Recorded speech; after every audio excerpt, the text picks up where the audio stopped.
అవునా కదా? మీ దగ్గర నుంచి నాకు రెస్పాన్సెస్ కావాలి. సో ప్రతి ఒక్కరికి దేవుడు ఒక బాధ్యతను అప్పగించాడు. సో నేను ఎంత ఉద్యోగం చేస్తున్నా కానీ నాకు సాటిస్ఫాక్షన్ లేదు. నేను ఏదో గెలిచాను, లేదా నాకు ఏదో ఉంది అన్నది ఏది లేదు. అప్పుడు వెంటనే నేను ఉద్యోగం మానేశాను. ఒకప్పుడు పెద్ద జీతం తీసుకునేవాడిని, ఇప్పుడు చిన్న వ్యవధితోటి నా కాలం నడుస్తాను. ఏది ఏమైనప్పటికీ కూడా మనము అంత్యకాల దినాల్లో ఉన్నాం కాబట్టి దేవుడు తన బిడ్డల్ని తను వాడుకోవాలి అని అనుకుంటున్నాను. అండ్ నేను ఒక చిన్న ఉపమానం మీతో మాట్లాడాలనుకుంటున్నాను. నాకు కేవలము 20 నిమిషాలు మాత్రమే ఇచ్చారు. కానీ నేను చెప్పాల్సింది చాలా. సో నేను చెప్పాలి అని అంటే నాకు మీ దగ్గర నుంచి సమాధానాలు, మీ దగ్గర నుంచి నాకు సపోర్ట్ అనేది కావాలి. రెస్పాన్స్ కానీ సపోర్ట్ కానీ నాకు కావాలి. లూకా సువార్త 13వ అధ్యాయం.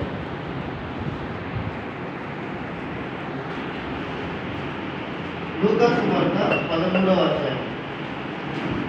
నేను ఈరోజు చెప్పాలి, మనం ధ్యానించాలి అని అనుకుంటున్నది ఒక అంజూరపు చెట్టు గురించి ధ్యానించాలి అని అనుకుంటున్నాను.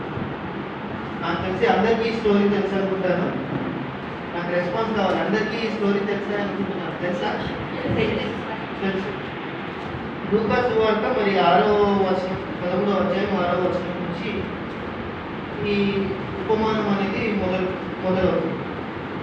సో మరి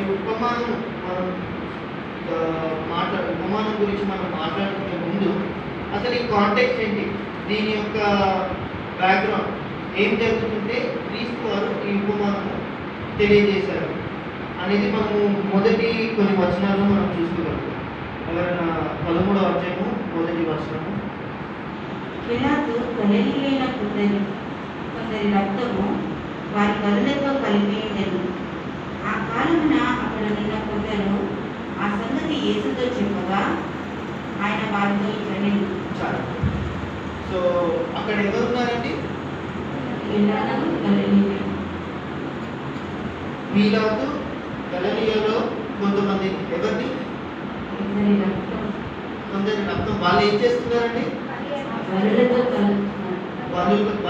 బలులు అర్పిస్తుంటే వాళ్ళని ఆ బలులతో పాటు వాళ్ళని హతమార్చారు అన్నట్టు మనం చూస్తున్నాం. అంటే వాళ్ళని చంపేశారు అని చెప్పి చూస్తున్నాం. ఈ సంఘటన జరుగుతుంటే కొంతమంది ఈ సన్నివేశం చూసి ఎవరికి చెప్పాలి అని అనుకుంటున్నారు? యేసుతో చెప్పాలి అని అనుకుంటున్నారు. సో అక్కడ వీరి ఉద్దేశం చూడండి. ప్రవచన సారంలో చూసినట్లయితే వీరి ఉద్దేశం ఏ విధంగా ఉంది అంటే ఏదో హింస, ఏదో ఒకటి వీళ్ళకి జరుగుతుంది.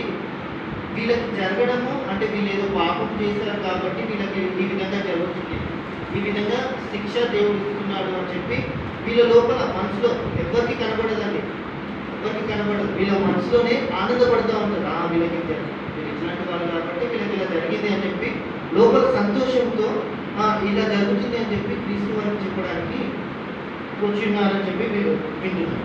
2వ వచనం. ఆయన వారితో ఇట్లనెను, ఈ గలిలయులు అట్టి హింసలు పొందినందున వారు గలిలయులందరికంటే పాపులని మీరు తలంచుచున్నారా? కారణం మీతో చెప్పుచున్నాను, మీరు మారు మనసు పొందని ఎడల మీరందరూ అలాగే నశింతురు. మరి ఇక్కడ చూసినట్టయితే క్రీస్తు వారు ఏం పంపించాడు అంటే వీళ్ళు ఈ హింసలు పొందుతున్నారంటే అంటే గలిలయుల అందరికన్నా కూడా వీళ్ళు పాపం చేసి ఉన్నారా అని చెప్పి ఒక క్వశ్చన్ మార్క్. అంటే వాళ్ళని అడుగుతున్నారు. వాళ్ళు ఎంతో లోపల ఎంతో సంతోషంగా ఉంది, బట్ బయటికి చెప్పడం మాత్రం ఇలా జరిగింది, వాళ్ళకి ఇలా జరిగిందని చెప్పి లోపల ఆ సంతోషం దేవుడికి తెలుసు కాబట్టి క్రీస్తు వారు ఏ విధంగా అన్నారు అంటే గలిలయలో ఉన్న వారందరికంటే కూడా వీరు చేసిన పాపం అధికంగా ఉంది అని చెప్పి వీళ్ళకి హింసలు జరిగాయా అని చెప్పి అన్నారు. లేదు, మీరు మారు మనసు పొందని ఎడల మీరును అలాగే నశించారు. 4వ వచనం. మరియు సిలోయములో మీ గోపురము పడి చచ్చినందున ఆ 12 మంది యెరూషలేములో కాపురమున్న వారందరికంటే అపరాధులను తలంచుచున్నారా? కారని మీతో చెప్పుచున్నాను, నేను మారు మనసు పొందని ఎడల మీరందరూ అలాగే నశింతురు. ఇంకోసారి నిమిషం చూస్తాం. ఎక్కడ జరిగింది అది? సిలోయములో ఎంతమంది చనిపోయారు? 18. మంది చనిపోయారు. సో అక్కడ క్రీస్తు వారు ఏమంటున్నారు? మళ్ళీ సేమ్ ఆన్సర్. సో వారు చనిపోయి గోపురం పడి వారు చనిపోయినందుకు వారు పాపులను మీరు అనుకుంటున్నారా? కారని మీతో చెప్పుచున్నాను, మీరు మారు మనసు పొందని ఎడల మీరు మారు మనసు పొందని ఎడల మీరందరూ అలాగే నశిస్తారు. సో ఇక్కడ క్రీస్తు వారు మనకి ఉపమానము ఎక్కువగా ఆయన తీర్పు గురించి మరియు ఆయన కృప గురించి ఇక్కడ మనం తెలుసుకోబోతున్నాము ఈ ఉపమానం ద్వారా. అండ్ ఇంకోటి ఏంటంటే క్రీస్తు వారు మనకు ఒక పశ్చాత్తాపము, మారు మనసును కలిగజేయడానికి మనకు ఈ పాఠమే తెలియజేస్తుంది. సో ఉపమానంలోకి వెళ్దాం. ఈ కాంటెక్స్ట్ ఏంటంటే ఉపమానం క్రీస్తు వారు ఈ అంజూరపు చెట్టు గురించి ఉపమానం తెలియజేసేది ఎందుకు అంటే కొంతమంది మనసులో వీళ్ళు ఈ విధంగా ఉన్నారు, వీళ్ళు ఈ విధంగా ఉన్నారు, వీళ్ళు చేసినందుకే వీళ్ళకి ఈ విధంగా అయింది. సో అప్పుడు వాళ్ళే కాదు, ఇప్పుడు సంఘాలు కూడా, ఇప్పుడు మనము కూడా అదే విధంగా ఉన్నాం. ఎవరికైనా ఒకరికి ఏదైనా అయింది అంటే వీళ్ళు ఇట్లాంటి వాళ్ళు కనుకనే వీళ్ళకి ఇలా జరిగింది, వీళ్ళకి ఇలాగే జరగాలి అని చెప్పి బయటికి మనం సంతోషపడగానే లోపల చాలా సంతోషపడుతూ ఉంటాం. సో అందుకని క్రీస్తు వారు ఆయన చెప్తున్నాడు, మీరు మారు మనసు పొందని ఎడల మీరందరూ అలాగే నశిస్తారు. మనం ఉపమానంలోకి వెళ్దాం. 6వ వచనం. మరియు ఆయన వారితో ఈ ఉపమానం చెప్పెను, ఒక మనిషిని ద్రాక్ష తోటలో అంజూరపు చెట్టు ఒకటి నాటబడి ఉండెను. అతడు దాని పండ్లు వెదక వచ్చినప్పుడు ఏమీ దొరకలేదు. కనుక అతడు, ఇదిగో 3 ఏళ్ల నుండి నేను ఈ అంజూరపు చెట్టున పండ్లు వెతుకు వచ్చుచున్నాను కానీ ఏమీ దొరకలేదు. దీనిని నరికివేయము, దీని వలన ఈ భూమిలో ఏడ వ్యర్థమైపోవాలనని ద్రాక్ష తోట మాలితో చెప్పాను. సో ఇక్కడ మనం ఏం చూస్తున్నాం? ఏ తోట ఉంది? ద్రాక్ష తోట. అక్కడ ఏ చెట్టు ఉందండి? మరి ద్రాక్ష తోటలో అంజూరపు చెట్టు ఏం చేస్తుంది? మామూలుగా ద్రాక్ష తోటలో ఏం మనం నాటుతామండి? ద్రాక్ష నాటు. మరి అంజూరపు చెట్టు ఏం చేస్తుంది?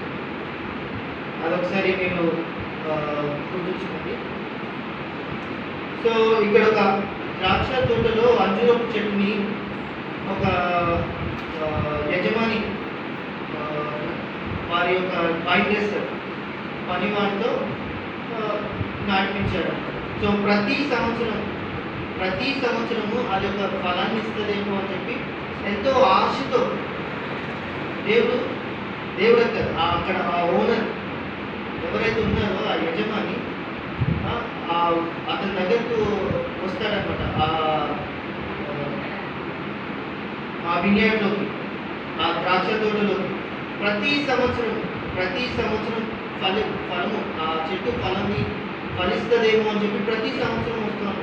ఒక సంవత్సరం వేగు ఏమీ రాలేదు, 2వ సంవత్సరం వేగు ఏమీ రాలేదు, 3వ సంవత్సరం కూడా వచ్చి చూస్తూ ఉన్నాడు, ఏ ఫలం రాలేదు. సో ఇన్ని సంవత్సరాలు కూడా అతను ప్రతిసారి వచ్చి ఫలం ఏమన్నా దొరుకుతుందేమో అని చెప్పి ఎంతో ఆశతో ఉంటే ఫలం మాత్రం కనబడదు. సో ఫలం కనబడకపోయేసరికి ఆ తోటమాలితో యజమాని ఈ విధంగా అంటున్నాడు, ఏమని? ఇదిగో 3 ఏళ్ల నుండి నేను ఈ అంజూరపు చెట్టున పండ్లు వెదక వచ్చుచున్నాను కానీ ఏమీ దొరకలేదు. దీన్ని నరికి వేయము, దీని వలన ఈ భూమి ఏల వ్యర్థమైపోవాలని ద్రాక్ష తోట మాలితో చెప్పాను.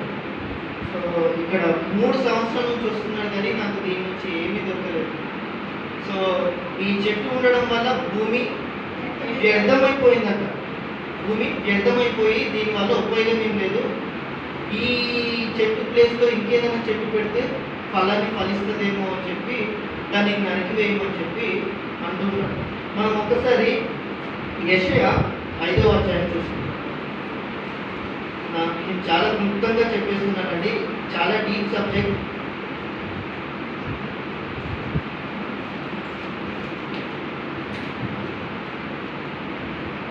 యెషయా 5వ అధ్యాయం 1వ వచనం.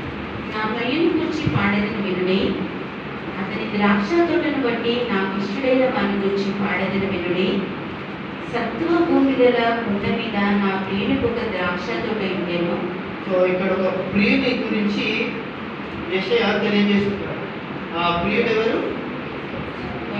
ఇక్కడ ఆ ప్రియుడు ఎవరిని సూచిస్తున్నాడు? తండ్రి అయిన దేవుని గురించి సూచిస్తుంది. సో ఆయనకి ఒక ద్రాక్ష తోట ఉంది. సో నార్మల్గా మీ అందరికీ తెలుస్తూ ఉంటుంది అని నేను అనుకుంటున్నాను. వ్యవసాయంలో చేస్తున్నప్పుడు ఏదైనా తోట పెట్టినప్పుడు ఏ విధంగా చేస్తారో ఏంటి అనేది మీకు తెలుసు. సో ఒక మంచి ప్లేస్లో ఆ ద్రాక్ష తోట అనేది ఆయనకు ఉంది అని చెప్పి ఇక్కడ మనం చూస్తున్నాం. సరే, ఆయన దానికి బాగుగా తొడిగి చాలా. సో 2వ వచనంలో చూస్తే ఇంగ్లీష్లో ఉంటుందండి, ఈ ఫెన్స్డ్ ఇట్. అంటే చుట్టూరు కూడా మనం ఏదైనా ద్రాక్ష తోట ఉంది అని అంటే మనం ఏం చేస్తాము? చుట్టూ కాంపౌండ్ వాల్ లాగా మనం ఏదైనా ఫెన్సింగ్ వేస్తాం. ఏది దాంట్లోకి వచ్చి దాన్ని పాడు చేయకుండా, నాశనం చేయకుండా మనము ఒక ఫెన్సింగ్ అనేది వేస్తాం. సో ఇదే విధంగా కూడా దేవుని ఒక ద్రాక్ష తోటలో దేవుడు మన కొరకు ఒక ఫెన్సింగ్ అనేది వేశాడు. అదేంటి అంటే దేవుని 10 ఆజ్ఞలతో ఆయన ఫెన్సింగ్ వేశాడు. సో దట్ ఏది కూడా దాంట్లోకి వచ్చి దాన్ని నాశనం చేయకుండా, ఏది కూడా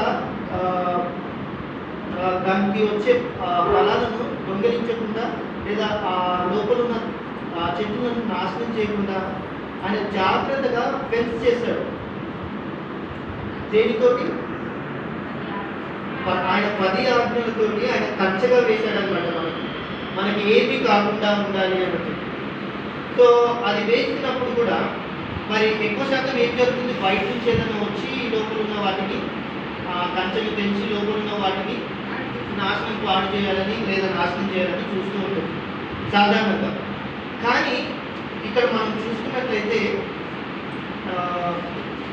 మరి బయట వాళ్ళు ఎవరో వచ్చి దీన్ని నాశనం చేయడం అని కాదు, కానీ లోపల ఉన్నవారే, ఎవరైతే లోపల ఉన్నవారే ఆ 10 ఆజ్ఞలు నువ్వు ఇది చేయకూడదు, నువ్వు ఇది చేయకూడదు, నువ్వు ఇలా ఉండాలి, దౌషనాడు అని చెప్పి ఆ 10 ఆజ్ఞలు ఉంటే అన్ని నెగిటివ్గా మనకు చూపిస్తున్నాయని చెప్పి అనుకుంటూ ఉంటాం. ఎందుకు అని అంటే మనం నెగిటివ్గా ఉన్నాం కాబట్టి అవి మనకు నెగిటివ్గా కనపడుతూ ఉంటాయి.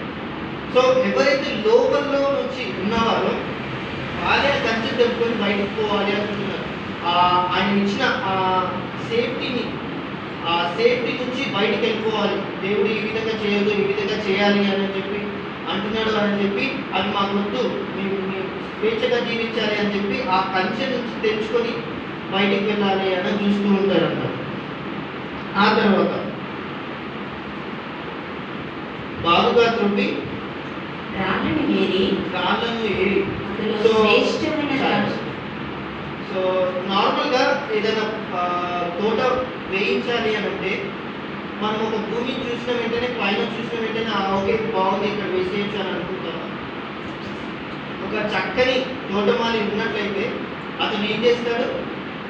బాగుగా త్రొవ్వుతాడు. ఆ సారము మంచిగా ఉందా లేదా అని చెప్పి బాగుగా త్రొవ్వి ఏదైనా చెట్టు నాటకం కింద ఏదైనా రాళ్ళు ఉన్నాయనుకోండి, రూట్స్ అనేది ఇంకా కిందికి వెళ్ళవు, అవి పెరగదనమాట. సో అందుకని ఈ తోటమాలి ఏం చేస్తాడంటే బాగుగా రాళ్ళను త్రొక్కుతాడనమాట, ఏదైనా అడ్డుగా ఉందేమో అని.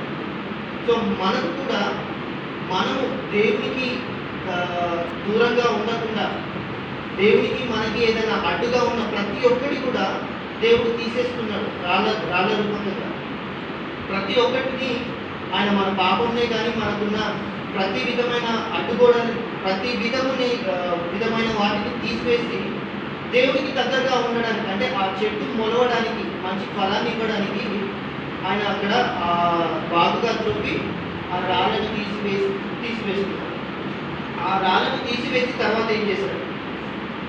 ఇదిగో శ్రేష్టమైన ద్రాక్ష తీగలను నాటించెను. శ్రేష్టమైన ద్రాక్ష తీగలు. మరి ఆయన కంచె వేశాడు, మనకి ఏం కాకూడదు అని బాగా తవ్వాడు. తవ్వి రాళ్ళను ఏమైతే అడ్డుగా ఉన్నాయో వాటిని తీసివేసి మనకు ఒక శ్రేష్టమైన ద్రాక్ష తీగని అక్కడ నాటాడు. ఈ శ్రేష్టమైన ద్రాక్ష తీగలు మనకు సర్మన్స్, ఒక గొప్ప ప్రసంగాలు, మనం టీవీలో ప్రసంగాలు చూస్తాము, మనం ఆన్లైన్కి వచ్చి ప్రసంగాలు వింటాము, డివిడీస్ ఉంటాయి, మనకి ఎక్కడెక్కడో గొప్ప రివైవల్ మీటింగ్స్ జరుగుతూ ఉంటాయి. ప్రతి ఒక్కరి దగ్గర నుంచి మనం దేవుడు వాక్యాలు వింటూ ఉంటాం. సో శ్రేష్టమైన వాటిని దేవుడు మనకి ఇస్తున్నాడు. ఎందుకు అని అంటే అది మంచిగా తీసుకొని, మంచివి తీసుకొని అది పెరిగి ఫలాన్ని ఇస్తుంది అని చెప్పి. సో ఇక్కడ చూస్తున్నట్లయితే మరి ద్వితీయోపదేశకాండము 30వ అధ్యాయము 19వ వచనంలో ఆయన ఈ విధంగా సెలవిస్తున్నారు. ఇదిగో మీ ముందు జీవమును మరణమును మీ ముందు ఉంచి ఉన్నాను, మీరు జీవమును ఉంచుకోండి అని చెప్పి సెలవిస్తున్నారు. ఆయన కేవలము జీవాన్ని మరణాన్ని మీ ముందు ఉంచుతున్నానని చెప్పి అక్కడికి ఆపలేదు. ఆయన అంటున్నాడు మీరు జీవాన్ని ఎంచుకోండి అని అంటున్నాడు. సో మనము ఆ జీవాన్ని ఎంచుకోకుండా బయటకు పోవాలి. ఆయన ఇచ్చే ఆజ్ఞలను మనం జీవించలేము, అది మనకు నెగిటివ్గా ఉంది. సో ఆయన ఆజ్ఞలతో ఫెన్స్ చేసి కచ్చగా వేసి ఆయనకి మనకున్న అడ్డుగోడలన్నింటినీ తీసివేసి ఒక శ్రేష్టమైన ద్రాక్ష తీగలు ఆయన వాక్యాన్ని మనకు అందించినప్పుడు మనం అక్కడ ఏం చూస్తున్నాం? అది ఏ ద్రాక్షలు ఫలించాయి? కారు ద్రాక్షలు ఫలించాయి. ఆయన అనుకుంటున్నాడు ఇంతగానం చేశాను, కంచె వేశాను, దాంట్లో ఉన్న రాళ్ళన్నీ వేరు వేశాను, శ్రేష్టమైన ద్రాక్ష తీగలు ఇచ్చాను, మరి ఇంకా నేను ఏం చేయాలి? దీనికి ఇది పెరగాలి అంటే, ఇది ఫలించాలి అంటే ఆయన అనుకుంటున్నాడు ఇంకా నేను ఏం చేయాలి అని చెప్పి ఆయన చాలా బాధపడుతూ ఉంటాడు అన్నమాట. సో నార్మల్గా మనము ఎక్కడికైనా వెళ్ళాలి అనుకుంటే మనము సొంతంగా అక్కడికి వెళ్ళాలనుకుంటేనే వెళ్తాం, ఏదో యాక్సిడెంట్గా మాత్రం వెళ్ళాం కదా. సో ఇదే విధంగా మనం పరలోక రాజ్యం చేరాలంటే మనం ఏదో యాక్సిడెంటల్గా మనం అక్కడికి వెళ్ళాం, మనం అక్కడికి వెళ్ళాలి అని అనుకుంటేనే మనం వెళ్తాం. కానీ ఇక్కడ మనం జాగ్రత్తగా చూసుకోవాల్సింది ఏంటంటే దేవుడు ఆయన ఆయన ద్రాక్ష తోటలో మనం చెట్లమై ఉన్నాం. సో మన కొరకు ఆయన ఎంతో జాగ్రత్తగా కంచె వేసి ఆయనకున్న అడ్డుగోడలని అంటే రాళ్ళను వేరేసి బాగా త్రువ్వి ఆ రాళ్ళను వేరేసి శ్రేష్టమైన ద్రాక్ష తీగలు ఆయన నాటితే మనము ఎటువంటి ఫలాన్ని ఫలిస్తున్నాము? కారు ద్రాక్షాలని ఫలిస్తూ ఉన్నాం. సరే, ముందు చూసుకుందాం. మరి ఆయన కంచెను వేశాడు, బాగుగా త్రువ్వి రాళ్ళను తీశాడు, శ్రేష్టమైన ద్రాక్ష తీగలను కూడా అక్కడ పెట్టాడు. తర్వాత దాని ఒకటి వేయించి ద్రాక్ష తొట్టికి తొలగించాను. దాని మధ్యలో ఒకటి గురుజు. నార్మల్గా ఏదైనా ద్రాక్ష తోటలో మధ్యలో ఒక చిన్న టవర్ లాగా ఒకటి కడతారండి. ఎందుకు అంటే ఏదైనా వస్తుంది అని అంటే ఒక వ్యక్తి కానీ లేదా ఎవరైనా కానీ ఏదైనా జంతువులు కానీ ఏదైనా నాశనం చేయడానికి వస్తుందంటే వాళ్ళు అక్కడ సైలెంట్ చేస్తూ ఉంటారు, అపాయం వస్తుంది సిద్ధపడండి అని. అదేవిధంగా మనం ఇక్కడ చూసుకున్నట్లయితే మనకు ఆయన పరిశుద్ధాత్మ చేత ఆయన పరిశుద్ధాత్మ చేసే సేవను బట్టి ఈ బుర్జుని మనము రిప్రజెంట్ చేస్తూ ఉంటాం. సో ఇక్కడ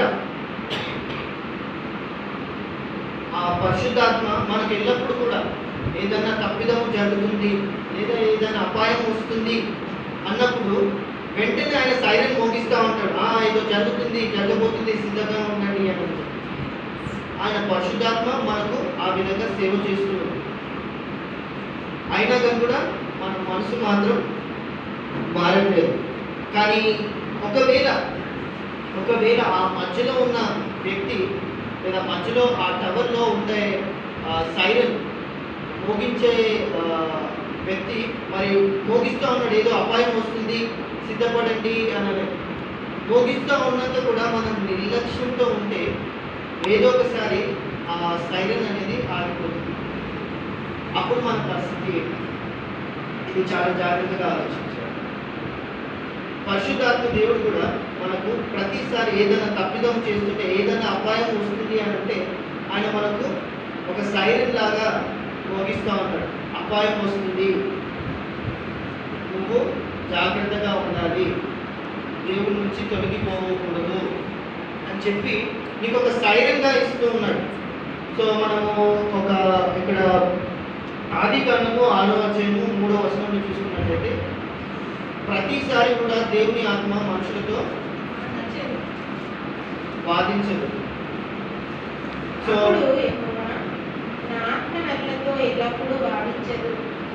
సో ఇక్కడ చూస్తున్నాం ప్రతిసారి కూడా దేవుని ఆత్మ అంట బాధించదంట.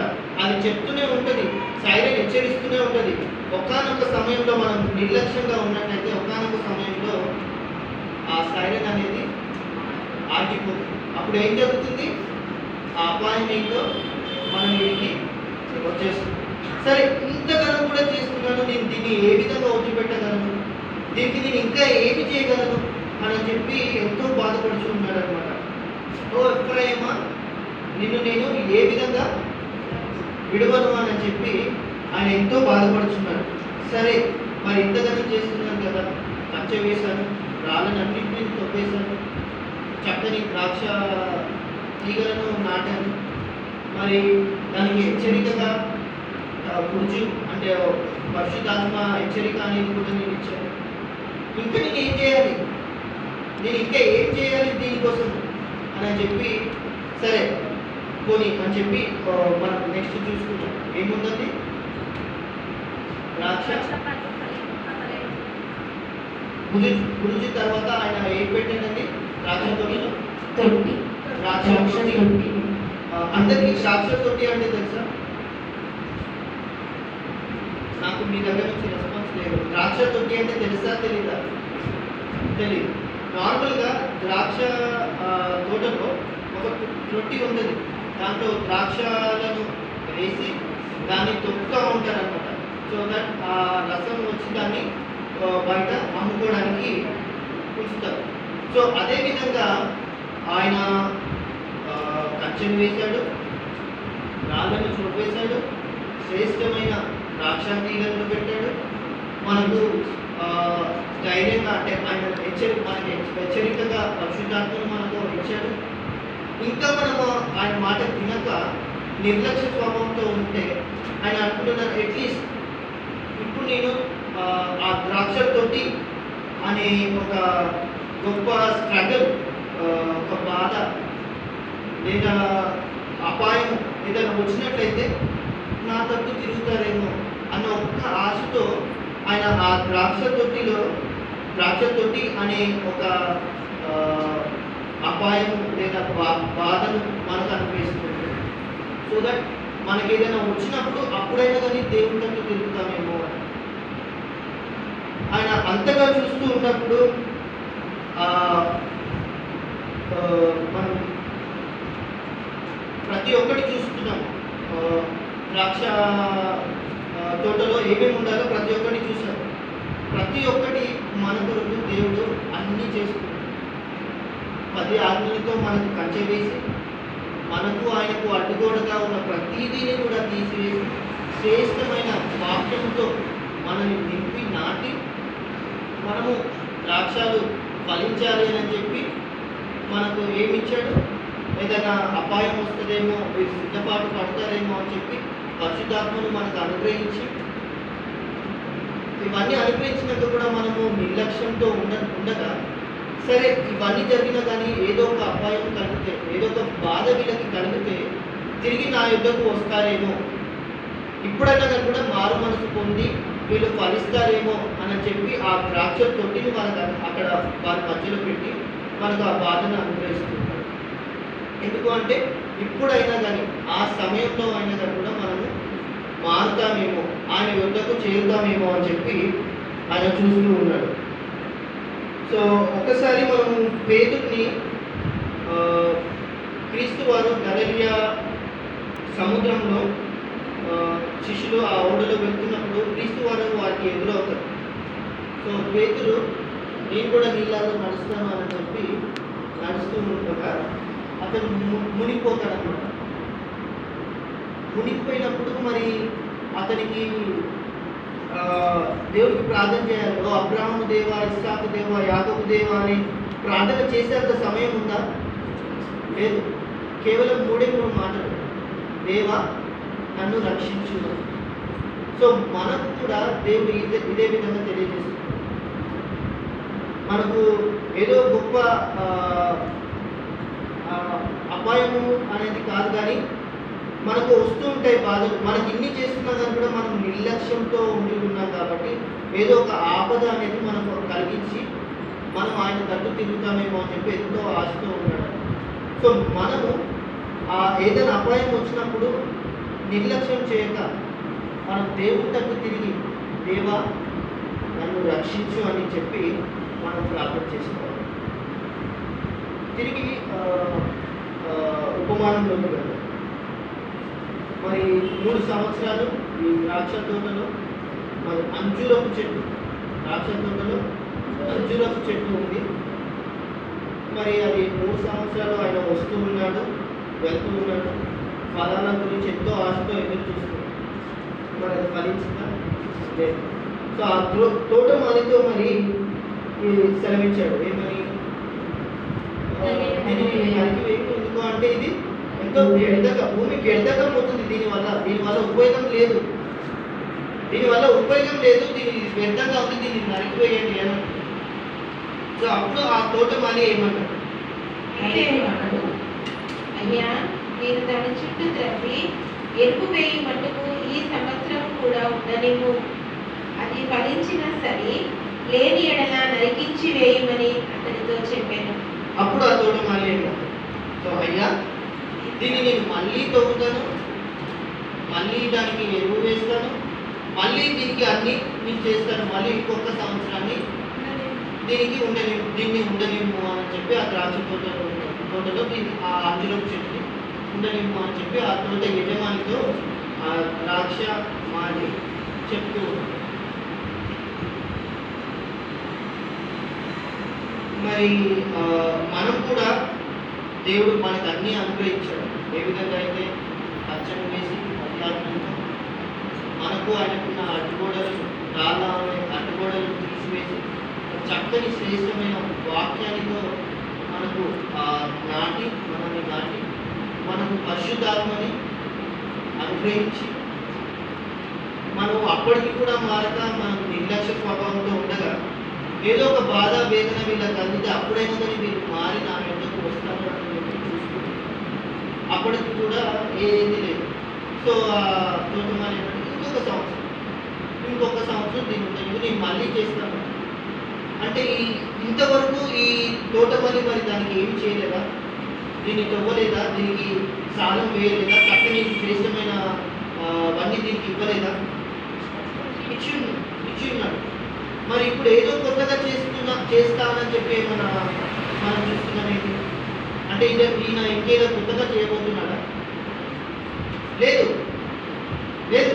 ఈయన అంతకుముందుకు ఏం చేస్తాడో అదే విధంగా దీన్ని మళ్ళీ తవ్వుతాను, మళ్ళీ దీనికి ఎరువు వేస్తాను, దీన్ని మళ్ళీ నేను అన్నీ దీనికి కావాల్సినవన్నీ కూడా నేను దీనికి ఇస్తాను అని చెప్పి మనం కూడా దేవునికి ఇష్టలుగా లేదా దేవుని ఏడల నీతిమంతులుగా జీవించాలంటే ఏదో ఒక గొప్ప ఫార్ములా నేను చేస్తే నాకు నేను నీతిమంతుడు అయిపోతాను. ప్రతి ఒక్కరు దీని గురించి ఎదురు చూస్తూ ఉంటారు. ఇతని దగ్గరికి వెళ్తే నేను ఈ విధంగా చేస్తే నేను నీతిమంతుడు అయిపోతాను.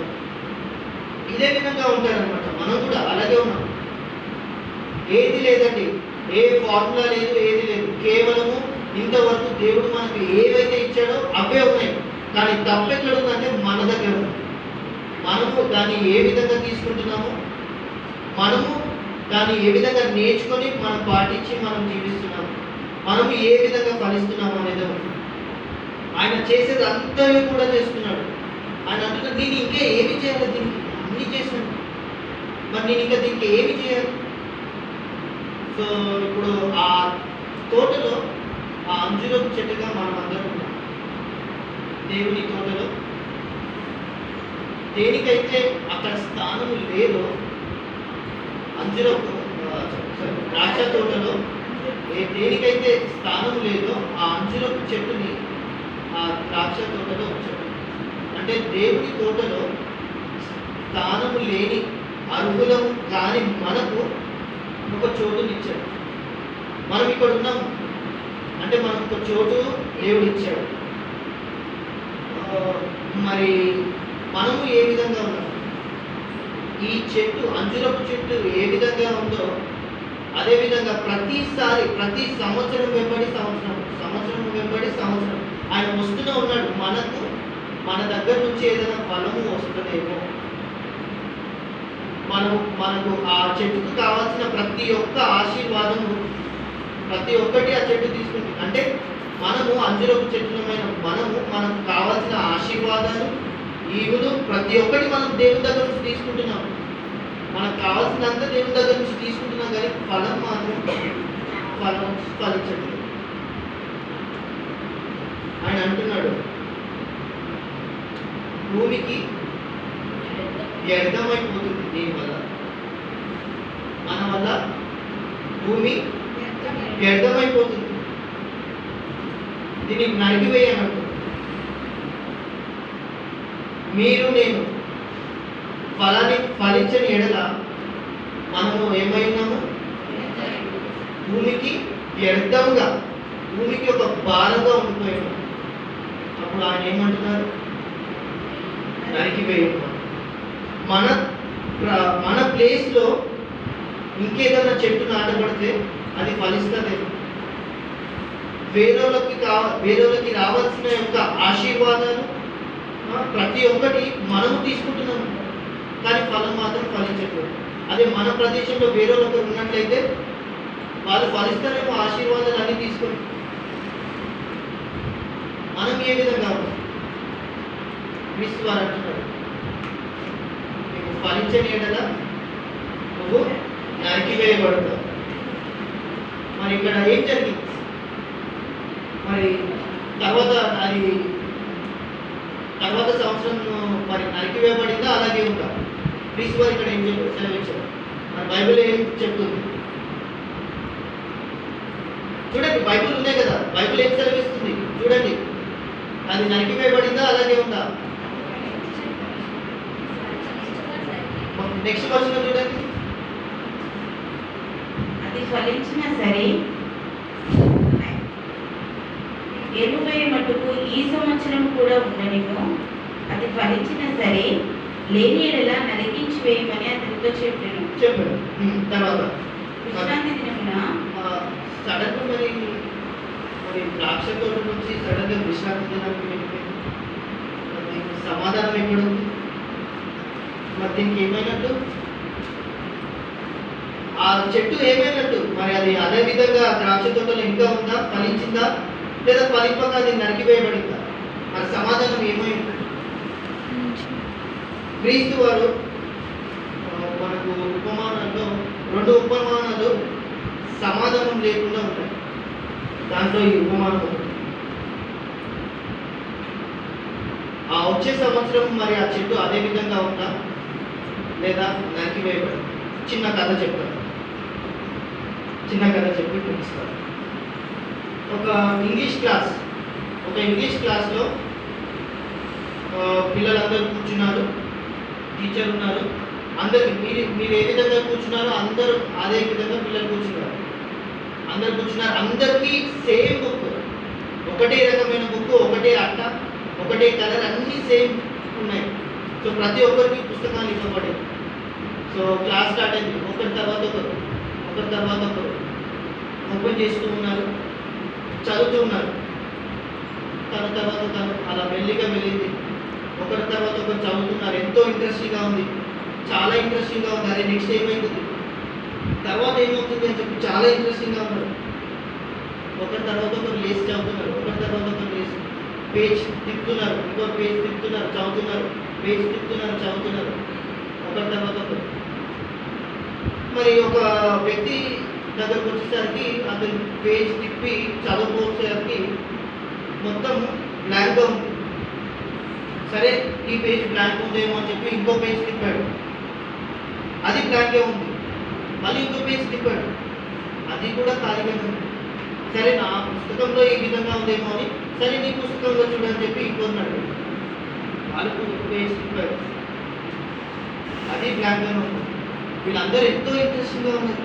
మరి తర్వాత ఏమవుతుంది కదా, అంతం ఏమవుతుంది, తర్వాత ఏమవుతుంది మాకు తెలియట్లేదే. చాలా కోపంగా ఉన్నారు టీచర్ మీద. టీచర్ ఏంటిది, మాకు ఇది చాలా ఇంట్రెస్టింగ్గా ఉంది, చాలా ఆసక్తితో మేము చదువుతున్నాం, మరి తర్వాత ఏమైంది? ఇద్దరు ముగ్గురు చూసారు, ప్రతి వారి దగ్గర కూడా ఖాళీగా ఉంది. టీచర్ మీద ఎంత కోపం అంటే టీచర్ని కొట్టే ఎంత కోపం వచ్చింది. తర్వాత ఏమవుతుంది కదా చెప్పండి చెప్పండి అని చెప్పి అసలు ఏమవుతుంది అని. అప్పుడు ఆ టీచర్ అందరినీ నెమ్మదిపరిచి మీ చేతిలో పెన్ను, మీ చేతిలో పెన్ను, మీరు ఆ కథని ఏ విధంగా ముగించాలనుకుంటున్నారు, మీరు ఆ కథ ఏ విధంగా ముగిస్తే బాగుంటుంది అని అనుకుంటున్నారు. మీ చేతిలో పెన్ను, మీరు ఏ విధంగా ఆ కథని ముగిస్తారు. మీ చేతిలోనే మీ జీవితం. ఆ కథని నువ్వు ఏ విధంగా ముగించాలనుకుంటున్నావు నువ్వు రాయి అని చెప్పి క్రీస్తు వారు మనకు ఈరోజు మనం నేర్చుకునే వాటి నీవు ఈ కథని ఏ విధంగా ముగించాలి. ఫలించని ఆ చెట్టు వల్ల ఉండాలనుకుంటున్నావా, ఫలింపకుండా నరికివేయబడాలనుకుంటున్నావా, లేదా నీవు ఆయన ఏర్పరచుకున్న ఆ ద్రాక్ష తోటలో ఒక భూమికి వ్యర్థముగా, భూమికి శాపంగా ఉండాలనుకుంటున్నావు. మనల్ని మనము సరి ప్రశ్నించుకుంటాం. ఏ విధంగా నీ కథను నువ్వు ముగించాలనుకుంటున్నావు. మారు మనసు పొంది, మీరు మారు మనసు పొందని ఎడల మీరు అలాగే నశిస్తారు. ఇది ఈరోజు దేవుడి